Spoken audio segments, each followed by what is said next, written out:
नमस्कार। मैं सुनीता कथा मंथन में आप सबका स्वागत करती हूँ। कथा मंथन में आज सुनिए मालती जोशी जी की कहानी मातृदाय। मालती जोशी जी की अन्य कहानियाँ आपको हमारी प्लेलिस्ट से मिल जाएंगी। लिंक आपको आई बटन में मिल जाएगा। बच्चे पेपर देकर लौटे तो चेहरे धूप से एकदम तंबाई हो रहे थे। जून महीने की धूप भी तो कम जानलेवा नहीं होती। सुबह 6 बजे से ही दिन चढ़ाता है और 11 बजे तक लू के थपेड़े चलने लगते हैं। दरवाजा खोलते ही देख लिया कि दीपू का चेहरा तो एकदम लटका हुआ है और श्री के बारे में कुछ कहना ही कठिन है। उसके मन की बात चेहरे पर कभी झलकती ही नहीं। यह तो अपने ही साहबजादे हैं जो ना खुशी छिपा सकते हैं ना उदासी। आते ही सवालों की झड़ी लगा देना मुझे अच्छा नहीं लगता। मैंने हॉल का पंखा खोल दिया और दोनों को पसीना सुखाने के लिए वहीं छोड़कर मैं किचन में आ गई। झटपट खाना गर्म किया, जग में बर्फ का पानी तैयार किया और मेज पर 3 थालियां लगाकर बाट जोने लगी और मुझे ज़्यादा प्रतीक्षा करनी नहीं पड़ी। हाथ मुंह धोकर दोनों तुरंत ही मेज पर आ गए। थाली की ओर देखते ही दीपू की आंखें चमक उठी। भरवा टिंडे, वाह मजा आ गया। दीपू की यही खासियत है, लाख थका हो उदास हो वह खाने के प्रति उदासीन नहीं रह सकता। उसकी पसंद नापसंद बड़ी स्पष्ट है। नुक्स निकालने में कोताही नहीं करता, पर दाद भी उतनी ही उदारता से देता है। उसकी वाह सुनकर ही बनाने का श्रम सार्थक हो गया। 2-4 कौर पेट में जाते ही उसके चेहरे पर रौनक आ गई। बेचारा भूख से बेहाल हो रहा था और मैं सोच रही थी कि पेपर बिगाड़ा कर आया है। पेपर कैसे हुआ रे? मैंने अब हिम्मत की। अच्छा रहा? अच्छा या बहुत अच्छा? अपना तो अच्छा ही रहा। बहुत अच्छा वाले आपके बगल में बैठे हैं। क्यों रे? मैंने श्री से पूछा। ठीक ही रहा बुआ। मम्मी ऐसा है कि जब श्री भैया कहें ठीक ठाक रहा तो समझ ले कि 80 से ऊपर का करके आए हैं। वो हमारी तरह अल्प संतोषी जीव थोड़े ही हैं। श्री मुस्कुरा दिया। तुम्हारा यह अल्प संतोष बात करते समय कहाँ चला जाता है? मैंने दीपू को झपटा। चलो अब नाटकबाजी छोड़ो और फटाफट खाना खाओ। बस आती ही होगी। खाना खाकर दीपू ने अखबार उठाया और बिस्तर में जाकर धंस गया। थोड़ी ही देर में उसकी नाक बजने लगी। श्री लेकिन मेरे पास ही बना रहा। मेज साफ करने में, खाना रखवाने में, फ्रिज की बोतलें भरने में मेरी मदद करता रहा। मैंने लाख कहा कि ये मेरी रोज की आदत है, पर वह नहीं माना। किचन समेटकर निकली ही थी कि मेहरी भी आ गई। फिर उसके साथ लगी रही। उसे खाना निकाल कर दिया, साबुन और विम पकड़ाया, रस्सी से सूखे कपड़े उठाकर तय किए। सारे कामों से फुर्सत पाकर बाहर आई तब 1 बज रहा था। दोपहर में हॉल के पंखे के नीचे लेटना ही मुझे अच्छा लगता है। घर में वही एक कमरा जरा ठंडा है। टेबल जरा परे सरकाकर मैंने सोफे से एक तकिया उठाया ही था, देखा श्री कोने वाली कुर्सी पर बैठा पढ़ रहा है। थोड़ा आराम कर लो बेटा, सुबह के जागे हो, अभी तो पूरा दिन पढ़ा है और फिर तुम्हारा तो सब पढ़ा सुना होगा। ना हो तो शाम को एक बार नज़र डाल लेना। मुझे दिन में सोने की आदत नहीं है बुआ। अरे, और यहाँ आदत किसे है? और मैं चाहूँ तो भी नहीं सो पाती। दिन भर दरवाजे की और फ़ोन की घंटियाँ बजती रहती हैं। उनके लिए तो मुझे ही उठना है। हमारे कुंभकर्ण को तो जानते हो, रात को इसकी घड़ी का अलार्म भी मुझे ही उठकर बंद करना पड़ता है। पता नहीं कैसे कुंभकर्ण जी के कानों में मेरी बात पड़ गई। कच्ची नींद में अलसाए से भारा और मेरी गोद में पसर गए। जैसे बड़ी देर से यही प्रतीक्षा हो कि कब मम्मी का काम खत्म हो जाए और कब बाहर आए। क्यों रे? मैंने उसकी नाक पकड़कर कहा। तेरी नींद अभी भी पूरी नहीं हुई? भैया को देख। मम्मी प्लीज़ उनसे हमारी तुलना मत करो। वे तो स्कॉलर हैं। इन्होंने कैसी घोर तपस्या की है पता है? पिछले 4 महीनों से इन्होंने एक भी पिक्चर नहीं देखी। Can you believe? और तुमने महासती सगुना को भी नहीं छोड़ा। अपनी उस दिन वाली फजीहत याद करके दीपू हंस दिया। धोखा हो गया था मम्मी। आदित्य ने अप्रैल फुल बना दिया था। बोला जेम्स बॉन्ड की पिक्चर है, सिर्फ मैटिनी में लगी है। बस टिकट लेकर घुस गए। शुरू हो गई थी, हमने सोचा ट्रेलर होगा इसलिए मजबूरी में बैठ रहे। वह तो इंटरवॉल में जाकर पता लगा आदित्य की फिर वो खिंचाई की कि हम लोगों ने पूरे 2 पिक्चर वसूल किए। 4 बार सुना चुका है किस्सा, पर दीपू के सुनाने का ढंग ही ऐसा है कि 5वीं बार भी हंसी आ जाती है। मैंने हंसते हुए नज़र ऊपर उठाई तो श्री गंभीर मुद्रा में दीपू को आपलक देख रहा है। मैं और शायद दीपू भी उस दृष्टि से विचलित हो उठे और विषय बदलकर बोला, श्री भैया डॉक्टर हो जाओ तो मुझे कंपाउंडर रख लेना। मेरी बेरोजगारी की समस्या हल हो जाएगी और मम्मी को भी तब उतनी चिंता नहीं रहेगी। डॉक्टर बन जाऊं तब ना? उसने गंभीर स्वर में कहा। डॉक्टर तो तुम बने बनाए हो। बोर्ड का रिजल्ट 0% लग जाए तो बात दूसरी है। और वह पीएमटी परीक्षा तो हम जैसे कंकर पत्थर बीनने वालों के लिए है। तुम इससे क्यों खौफ खा रहे हो? दीपू ने इतनी अच्छी बात कही थी पर श्री मुस्कुराया भी नहीं। धीरे से नीचे उतर आया और मेरे पास सरक कर बोला, बुआ बुआ थोड़ी देर आपकी गोद में लेट जाऊं, तकलीफ तो नहीं होगी? अरे वाह, यह कोई पूछने की बात है? और तकलीफ क्यों होगी भला? बल्कि मुझे तो अच्छा लगेगा। वह मेरी गोद में लेट गया, दीपू की तरह लद से नहीं, बहुत होले से उसने अपना सिर टिकाया। मैं दोनों के सिर पर हाथ फेरने लगी। कहा, याद है बचपन में तुम दोनों गोद में सोने के लिए कितना झगड़ते थे? रात में भी चैन नहीं लेने देते थे। दोनों की जिद होती थी कि मैं उसकी तरफ मुंह करके सोऊं। जिसकी तरफ पीठ हो जाती थी वही मचल जाता था। कहते कहते मैं अचानक रुक गई। क्या श्री के सामने यह सब कहना ठीक था? पुरानी यादों को कुरेदना उचित था? वह तो शायद कब से सारा प्रसंग भूल चुका होगा। अपने को बेतरह कोसते हुए मैं उसके गालों पर हाथ फेरती रही। मैंने पाया कि उसकी आंखों की कोर गीली हो आई है। उसके वे यत्न से रोके हुए आंसू मुझे भीतर तक हिला गए। तो क्या उसे सब कुछ याद आ रहा है? पर यह कैसे संभव है? माँ की मृत्यु के समय केवल 4 महीने का तो था, 8-9 महीने का था जब मैं उसे यहाँ ले आई थी। सुनंदा उसकी नई माँ उसे वापस ले गई थी, तब भी वह केवल 3.5 वर्ष का था। उतना सा बच्चा क्या कुछ याद रख पाता? फिर वे आंसू शायद मेरा ममतामय स्पर्श पाकर अनायास निकल आए होंगे। उनके पीछे कोई भूमिका, कोई इतिहास नहीं है। 10-15 मिनट के बाद वह खुद ही उठ उठा। क्यों रे, सो लिया? बुआ मैं सो नहीं रहा था, बस जरा देर को लेट गया था। इस तरह का बचपना किए अरसा बीत गया ना, बड़ा अच्छा लग रहा है। मैं कुछ कहने को ही थी, उसने जैसे मेरे मन की बात पकड़ ली। घर में सबसे बड़ा हूँ ना मैं, छोटे भाई बहनों के सामने हमेशा ये बड़प्पन लादे रहना होता है। और फिर माँ के पास इतना समय कहाँ होता है कि फुर्सत में बच्चों के पास बैठ ली। सुबह शाम रसोई में जुटी रहती है, दोपहर में स्कूल जाना होता है, कई बार तो देर रात तक जाकर कॉपियाँ भी जांचती रहती है। मैंने अचरज से भरकर उसकी ओर देखा। कैसे जान गया कि मैं उसकी माँ को उल्हाना देने जा रही हूँ? कितनी चतुराई से सारी बात ढांप गया। कहाँ से सीखी है उसने ये चतुराई, ये समझदारी, ये सहनशीलता?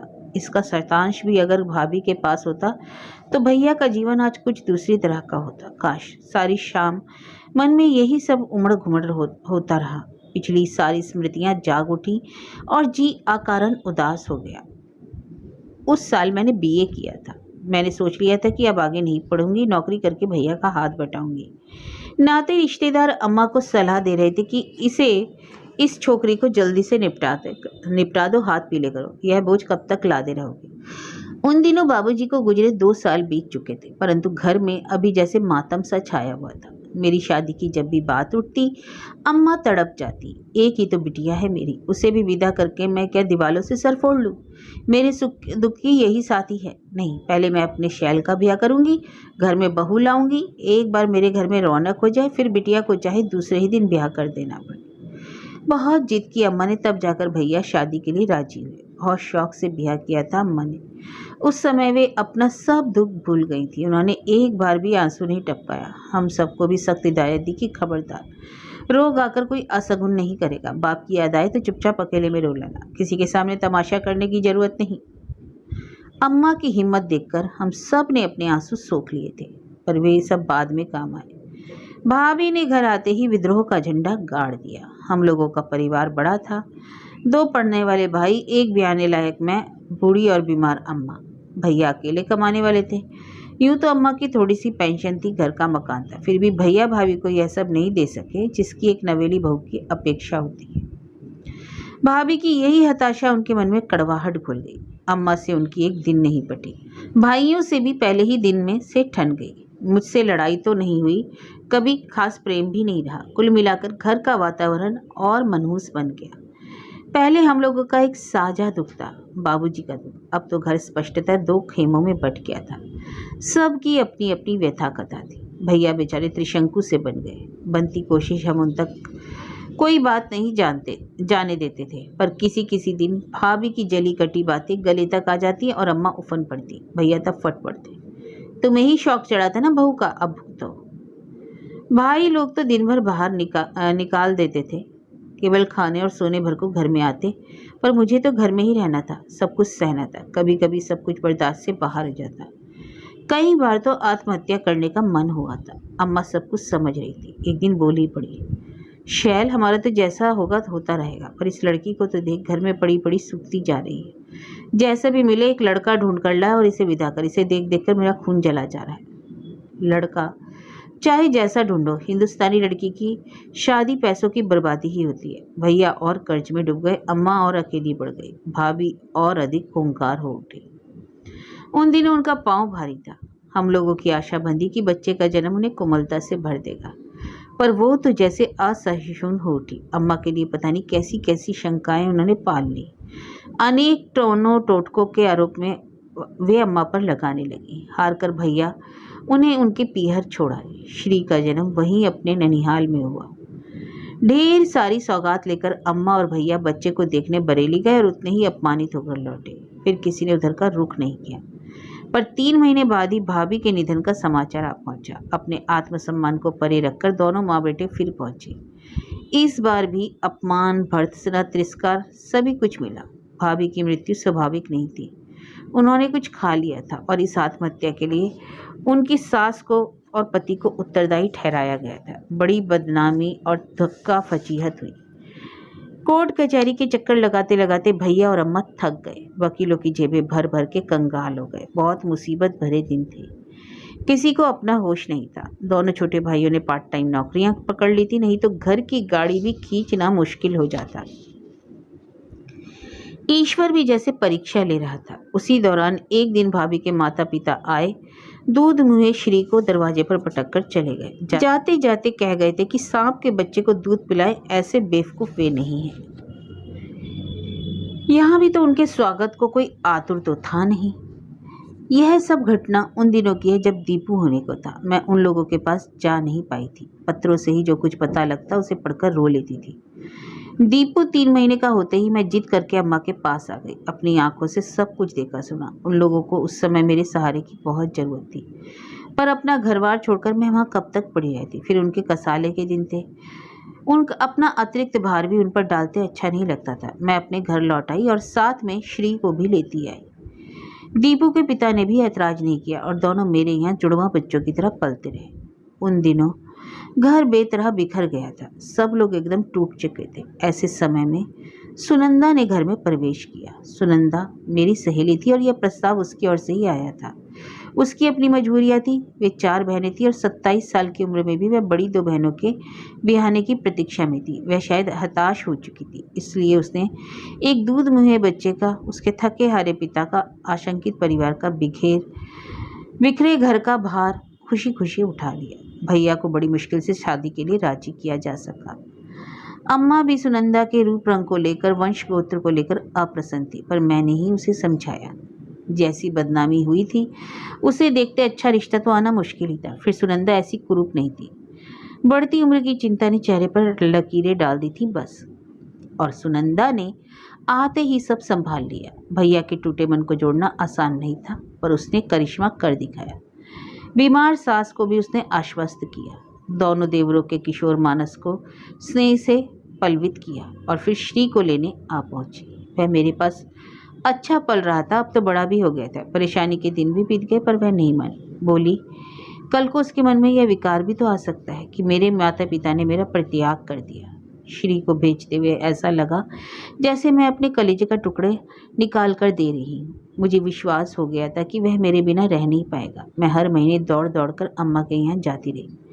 श्री कुछ दिन तो सचमुच अनमना बना रहा। 1-2 बार उसे बुखार भी आया, पर उसकी बाल सुलभ वृत्ति ने धीरे धीरे नई परिस्थितियों से समझौता कर लिया। मेरी स्मृति भी क्रमशः धूमिल पड़ती गई और वह अपनी नई माँ के लाड़ दुलार में खो गया। यह देखकर मुझे खुश होना चाहिए था, पर उल्टे मैं उदास हो जाती। तब अम्मा ने समझाया, पगले बच्चे तो अपनी माँ को भी भूल जाते हैं, फिर तू तो उसकी बुआ है।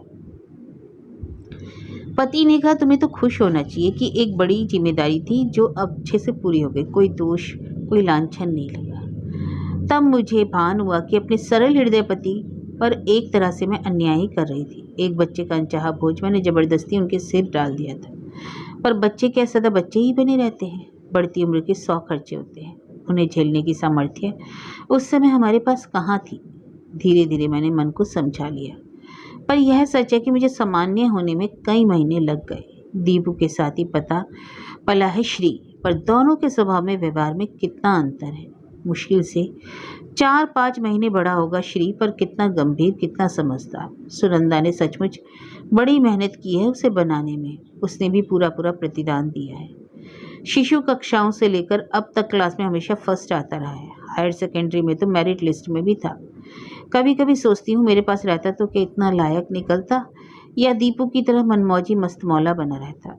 एक ही लड़का, इसलिए हम दोनों ने अपनी सारी आशा आकांक्षाएं उस पर केंद्रित कर रखी हैं, और वह है किसी बात को गंभीरता से लेता ही नहीं।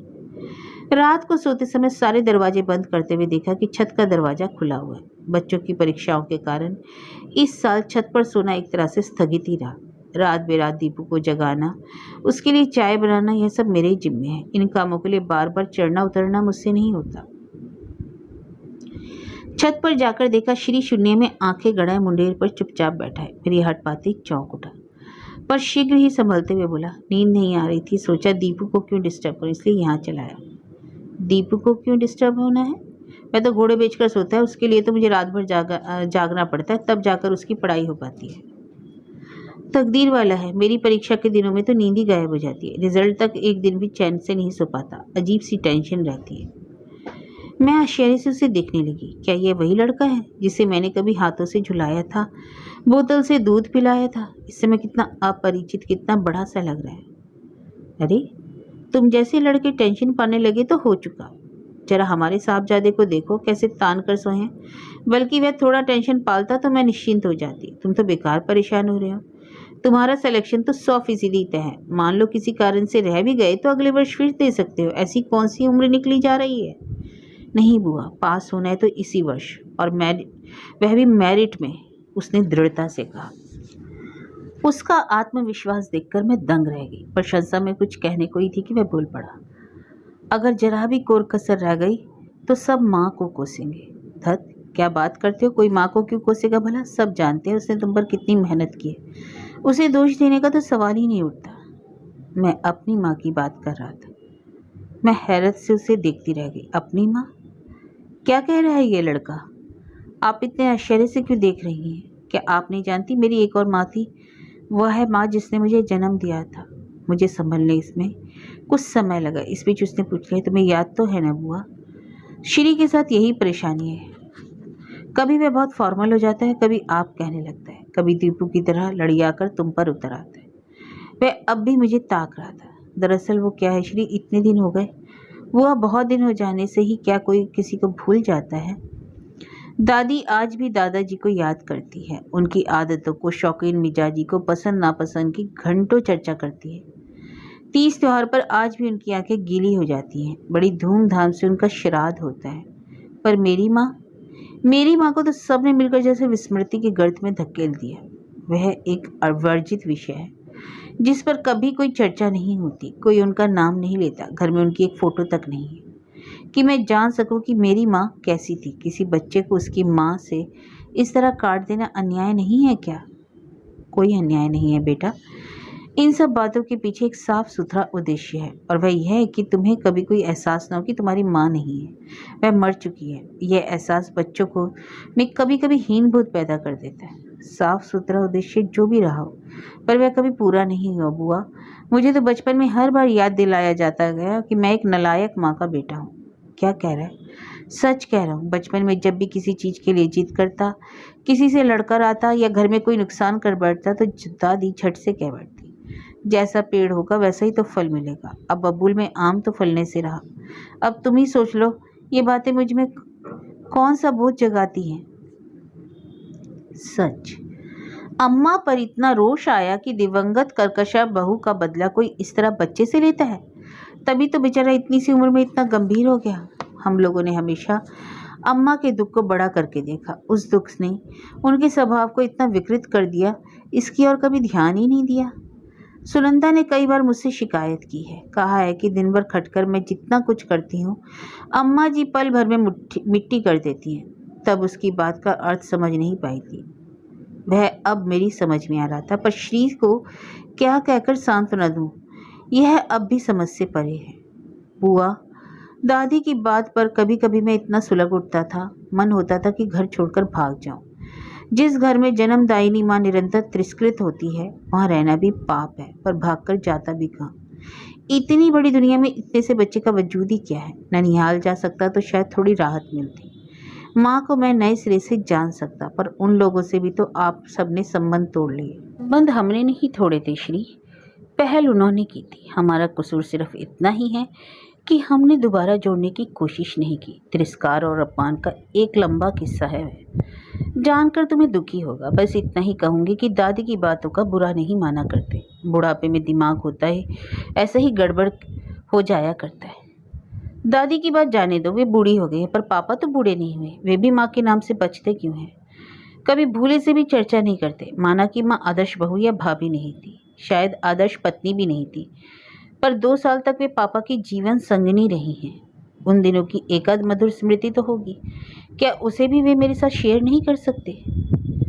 श्री के स्वर की तरल कातरता मुझे अलोड़ित कर गई। पुराना कितना कुछ एकदम याद आ गया। मैंने कहा, श्री बेटे, उन दिनों जो कुछ हुआ वह इतना भयानक और दर्दनाक था कि अगली पिछली सारी स्मृतियों को धुंधला कर गया। यह तो हम लोगों का सौभाग्य था कि मृत्यु के समय भाभी पीहर में थी, नहीं तो भैया का जेल जाना सुनिश्चित था। उन लोगों ने कोई कसर नहीं छोड़ी थी। इतने बड़े हादसे के बाद भैया के मन में सिर्फ कड़वाहट बच रही थी। उसे तुम पर नहीं उड़लते यही का कम है। वो तो जीवट वाले इंसान है, इसलिए अड़े के खड़े रहे। शायद अम्मा का तुम्हारा ख्याल उन्हें साबुत बचाए रहा। दूसरा कोई होता तो भर भरा कर ढह जाता, पर भीतर से भैया एकदम टूट चुके थे। सुनंदा के सचमुच हम सब पर एहसान है। उसने भैया को नया जीवन दिया, परिस्थितियों से लड़ने का हौसला दिया। उसी ने तुम्हें आदमी बनाया। सुनंदा की जगह कोई गलत लड़की आ जाती तो फिर से वही नाटक दोहरा जाता। लगा जैसे श्री मुझे चिढ़ा रहा है। मैंने तड़प कर कहा, श्री, सुनंदा ने, तुम्हारी माँ ने तुम्हारे लिए जो कुछ किया उसे तुम नकार नहीं सकते।